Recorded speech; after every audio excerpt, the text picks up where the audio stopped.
You're watching WNDU TV. News Center 16 at 6 starts now. We're following breaking news this evening. Police have arrested Anthony Patton Jr. He's the South Bend man accused of killing his child's grandmother and shooting at police. Megan Smedley is on the story and will join us live in a few minutes to tell us how police found him. But first, we start with the big story of the day, a nail-biter for the Irish. Good evening and welcome into News Center 16 at 6. I'm Alex Wilcox. And I'm Chuck Freeby. Unfortunately, my voice today about as good as the Irish offense was most of the day. But let's get to some of the big plays in this game and bring in Irish Illustrated's Tim Prister. Tim, the first Pitt drive, the Irish defense all set to force a punt, and then we've got the first special teams mistake of the day. Nico Fertitta jumps off sides on a punt on 4th and 4, keeps the drive alive. Yeah, from the middle of the line of scrimmage, too. He's not even coming off edge. But, he's been good on special teams this year, and he was aggressive and wanted a shot at it. But it was critical. And fortunately for Notre Dame, that was the last time the Pittsburgh offense would score today. Very lucky there for sure. The Panthers would take advantage of that mistake.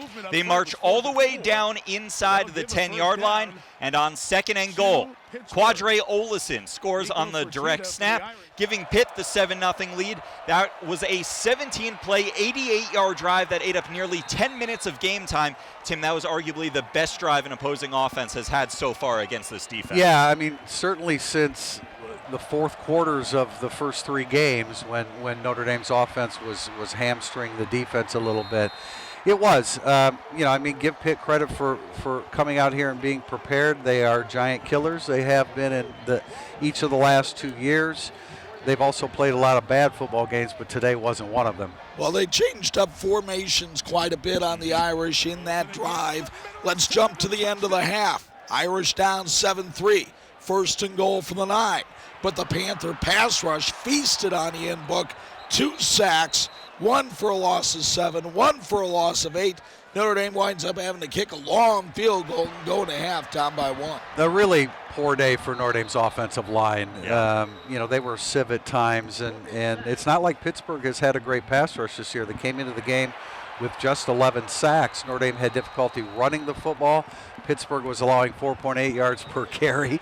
It's not a very good defense. But again, Pat Narduzzi, a veteran defensive coach, put together a good plan today for a Notre Dame team that, you don't want to lean on the whole, midterm exam thing, but they played like it today.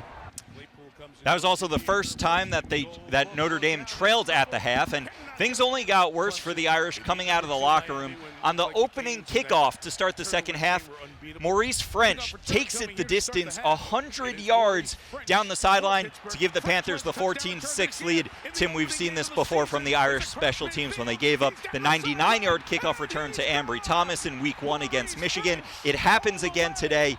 What happened? Well, their coverage team has been so good since that 99-yard return by Michigan. But this is where, and you'll notice, you may have noticed after this kickoff by Jonathan Dorr, Justin Yoon handled the balance of the kickoffs for the game. There was only a couple more, I guess. But, you, in a game like this, you've got to kick the ball into the end zone, and you cannot allow and this French kid, he had a 91-yard return in the season opener, so he is dangerous. I always did not like the French. The Irish do respond. 2 minutes left in the third. Book hits Chase Claypool on a slant. Slant was there a lot on this drive. Claypool takes it in the end zone for the touchdown. But Brian Kelly elects to go for 2, try for the tie. I've never agreed with going for 2 that early. Yeah. This is a topic of conversation that goes on in the press box. He was open. They dialed up a play that they liked, but it wasn't a good throw by Ian Book. So, if Pittsburgh comes down, scores, and kicks the extra point, they're down 9, and now that looks like a really bad decision. But, hey, Ian Book did a great job in this series. He responded early, or he responded in the second half after a little bit of a tough first half. And a great route by Claypool, great throw, too. I think he closed with 11 straight completions to end the game. Well, and that's the way he's been in the second half, since he took over as a starter. So that's his M.O. He's entitled to have some hiccups along the way. He has just started 4 games this year. But in a game like this, you need your quarterback and everybody to come through. I don't know that you can say that the offensive line did, but certainly the quarterback and the receivers did down the stretch.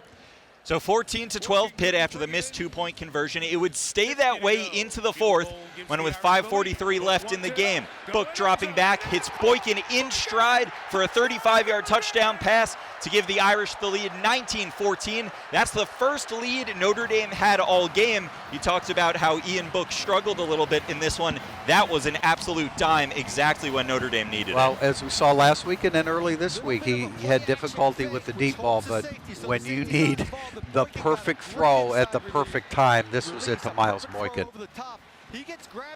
And the Pitt defender held on the play. Didn't matter. Boykin still got by him and was able to make the catch. So the question is, okay, Notre Dame comes out of this. They're undefeated. They're 7-0. But anybody looking at this team right now as a playoff contender, are they delusional or are they a playoff contender? No, they're a playoff contender. They had a letdown today, and again, Pittsburgh does this to teams. At the end of the day, I think we said this after Vanderbilt, but it particularly applies now. All that matters is that they're 7-0. I mean, if this team goes undefeated, they're going to make the playoffs. Unless 4 other teams go undefeated, that's never going to happen. So, Right. They're in a situation now where now if they string together a bunch of performances like this against lesser opponents, that's a different story. But you just had to survive today, and they did. They're 7-0. They move on. So you take this as more of just a one-off bad game after midterm week, fall break coming up, the bye week, they get some time off, rather than a sign of potential future trouble down the road. Well, we can't disregard them averaging 46 per game. In 46 points per game in the last 3 weeks. You don't throw all that away. I think you can write it off. You don't take it for granted, and as Brian Kelly and his staff certainly do not just let it slide. But you had a feeling that this kind of thing could happen. Alohi Gilman talked about having an exam every week or every day this week and sleeping 3 hours a night. That adds up. Yeah, There's a bunch of key people that had to deal with that. Not that it's an excuse. You need to come out better prepared. Bottom line, 7-0, move on. That's right, 7-0, survive and advance. Tim Priester, thanks as always for joining us. And you can subscribe to Irish Illustrated, the #1 source for Notre Dame sports online. Just head to irishillustrated.com and click on Join to find the best plan for you. Well, ushers are a crucial part of every home game. Most importantly, they help keep us safe. But they also want everyone to have as much fun as possible. That's the case with Grant and Anne-Marie Kessler. They've been married for 40 years, but over the past 10 years, the two have found a new passion, being ushers for Notre Dame games. The Kesslers got their first taste of Notre Dame football back in 2004 when their daughter was a freshman. The couple became ushers after their daughter graduated, working all across the stadium.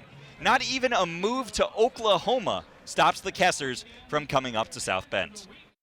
Like you have the holiday season, Christmas season, we have football season, in our family. Everyone always knows that, mom and dad are kind of tied up for these 6 or 7 weekends, and, we work around that, and it is part of our excitement. We prepare for it, and, it's football season, so.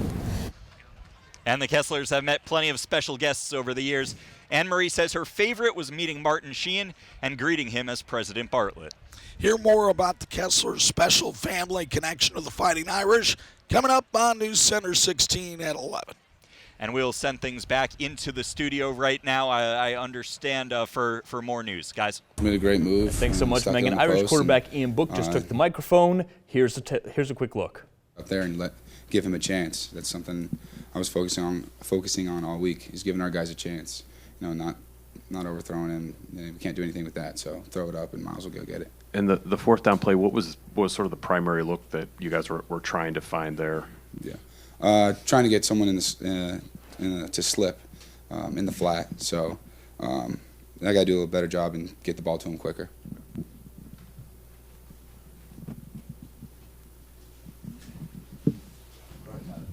Ian, after throwing 2 interceptions, do you have to do something to kind of refocus and shake that off and calm yourself at all, or do you remain confident throughout? Yeah, think about it once, talk about it with Coach, get on the phone, and then can't do anything about it now. So forget about it and move on, because the offense, I need those guys. So if they make a mistake, I need them to forget about it, and same goes with me. So, you think about it for a minute and got to move on. And then on the third down run, you slid, which was marked just short of the first down. Were you upset that that decision, or you felt comfortable with keeping yourself protected? No, that's a situational thing that I got to get better with. I need to know that I got to dive head first or make a move or something. It's critical down for us. And then, did Pittsburgh do things in the secondary that maybe limited some opportunities for Miles? You guys have had 10 and 9 catches games, or 11 and 9 catch games for him in the past. Were they doing anything to focus on him in coverage wise? Yeah, they were clouding the boundary a bit, which we knew that they would do to try to stop Miles in the boundary. But we were prepared for that. Thank you, Ian. What were they doing with their defense that made it difficult to run against today for you guys? They just have a good defense. They got 11 guys out there who we knew were going to come out and give us our best every time we play Pitt. It's a tough game, and we just got to, the run game. We just got to work on it a little bit. But they were prepared, and I thought they were a good defense. And what were you? Welcome back into our post-game show. Let's catch you up on some more action across college football. We'll start with IU. Indiana looks to improve to 500 in the Big Ten as the Hoosiers take on Iowa this afternoon. We start in the first quarter. Nate Stanley drops this pass perfectly to TJ Hawkinson for the touchdown. Hawkeyes take the 7-3 lead. Iowa strikes again later in the quarter.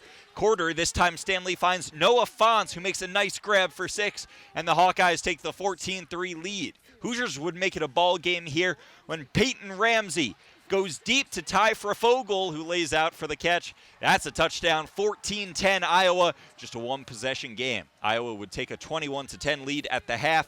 But the second half was all Hawkeyes. Stanley finds Hawkinson on third down, and he takes it 54 yards to the house. Iowa knocks off the Hoosiers 42-16.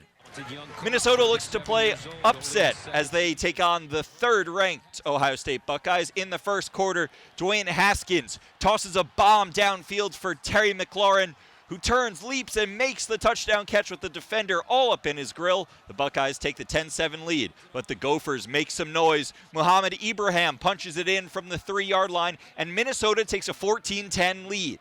Just before the half, Haskins, looking deep again, hits a wide-open K.J. Hill, who makes the one-handed catch and takes it the rest of the way. 34 yards for the score to put Ohio State on top, 17-14 at the half. It was a close game, but the Buckeyes come away with a huge turnover in the fourth. Zach Annexstad from the Ohio State 34 fires a long pass towards the end zone for Johnson, but that's picked off by Isaiah Pryor, giving the Buckeyes the ball. Ohio State stays perfect, 30-14. How about this from some other top-ranked action in college football? Georgia, the number 3 team in the country, is down big in Death Valley to LSU. You see the score there, 26-9 in the fourth. The Irish obviously could move up into the top 4 with the Georgia loss, and Washington is just outside the top 5. They're coming in at number 7. The Huskies are tied with the 17th-ranked Oregon Ducks at 24 in the fourth. Sticking in the top 10, Michigan State trails 8th-ranked Penn State 17-14 in the fourth. While the number 9 Texas Longhorns are hanging in there, I think our secondary sports guy Mark School Jr. threw that score in for a reason. They lead 23-17 in the fourth over Baylor. All right, how about some of the local teams? Purdue is manhandling Illinois. The Boilermakers lead the Fighting Illini 39-7 in the fourth, while Notre Dame's opponent in a couple weeks, the Northwestern Wildcats, came from behind and squeaked out a 34-31 win over winless Nebraska in overtime. And Notre Dame's next game is in 2 weeks against Navy out in San Diego. The Midshipmen are currently trailing Temple 24-17 in the fourth. Of course, the big story, though, Notre Dame improves to 7-0. They survive a nail-biter and come back to knock off Pitt, the final 19-14 here at Notre Dame Stadium. I've just been told that Coach Kelly has arrived at the podium, so we'll take a listen as he reflects on the win over Pitt. And found a way to win. It's college football. Hard to win each and every week. You're going to have some of these games, and they found a way to win. So pretty excited about it. So fire away. Yeah, Coach, down here to your left. Ian Book seemed to have some happy feet a little bit in the first half. Was there a specific message to him to maybe try to get him to calm down a little bit? Yeah, he was 14 for 15 for 156 yards and 2 touchdowns in the second half. How do we do with that? I think he did all right. Okay. Next question. The victories you've had a couple of these victories now where you maybe played a little sluggish but still found a way to win. What does that say about maybe this team this year, about their resolve? Yeah, I don't know if we were sluggish to me. I mean, it's hard to define what you mean by sluggish and what I perceive sluggish to be. Sluggish is tired. We weren't tired. I mean, we were not sharp mentally. We didn't execute efficiently. So, if that's what sluggish means, then, that's what we were. They weren't at their best, and Pittsburgh played well. I mean, they did a great job. We had 1 possession in the first quarter. They played exactly the way they needed to play to keep this game in the manner that they did, and we still found a way, giving up a kickoff return for a touchdown, throwing 2 picks and not scoring touchdowns in the red zone. So having said all that, if you told me all those things are going to happen and we still found a way to win the football game, I'd be pretty excited. Coach Kelly, going back to that kickoff return, was that a planned short kick, or was the goal to kick it through the back of the end zone? Our goal is to kick it deep and out of the back of the end zone, yes. Brian here in the front. You could just sort of expound a little bit on Clark Lee as a communicator, building confidence in that defense where if they have to essentially go from the first drive to the end pitching a shutout, that there didn't seem to be a whole lot of nerves on that side of the ball, particularly down Troy Pride. Yeah, right. So last couple of plays, we've got 2 true freshmen out there that make a play on the ball. He keeps me calm. I'm like, hello, is there somebody up there in the press box on defense? That's Clark. He just has a steady sense about him. He's calling defenses and putting our kids in good position. And then the thing for me where I was a little concerned is when you have your coordinator in the box, what he's thinking in the communication down onto the field, and that's gone really well. Having Elston down there, Mike Elston, that kind of pushes that. Chuck Freeby joins us back. Your thoughts on Coach Kelly's comments after the game? He apparently had a little problem saying that this was a sluggish game? Yeah, I'm not sure what he's trying to drive at there. I will give him the point that he did have 2 freshmen on the field at the very end of the game with Tariq Bracy and Houston Griffiths combining on the breakup right in front of the Pitt sideline. I thought they did a good job filling in when Dante Vaughn did not do that good a job filling in for Troy Pride today. It was obvious Pitt was picking on Vaughn. Clark Lee must have seen that too, and they made the replacement with Tariq Bracy, who played very well. I'll tell you another person who played very well today was Julian Okwara. He makes the big play on a 3rd down for a loss of 3. I believe they had him for 7 quarterback hurries today. And it goes back to the point we made on countdown to kickoff about the defensive line and the way you never know who's going to be the defensive lineman that's going to show up and dominate. You had taken Jerry Tillery as your X factor. That makes all the sense in the world. But today must have been Okwara's day to really shine, and he did. The defense is carrying this team, very similar to 2012. We thought the offense was playing better. Today they had a down day, but they still got the W. The defense played really well, aside from that first drive where they should have gotten off the field.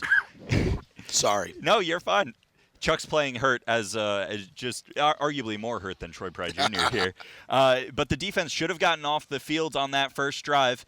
They make Nico Fertitta has the offsides penalty that keeps the drive alive. After that drive, the defense pitched a shutout, played phenomenal. I think allowed something like 3 or 4 yards a play. So, and as you said, a fantastic performance from Julian Okwara. That Notre Dame defensive line, it just has so much depth. And as you said, the defense really key for the Irish as they survive a nail-biter. Once again, 19-14 over Pitt here at Notre Dame Stadium. Travis will be back with more news after the break.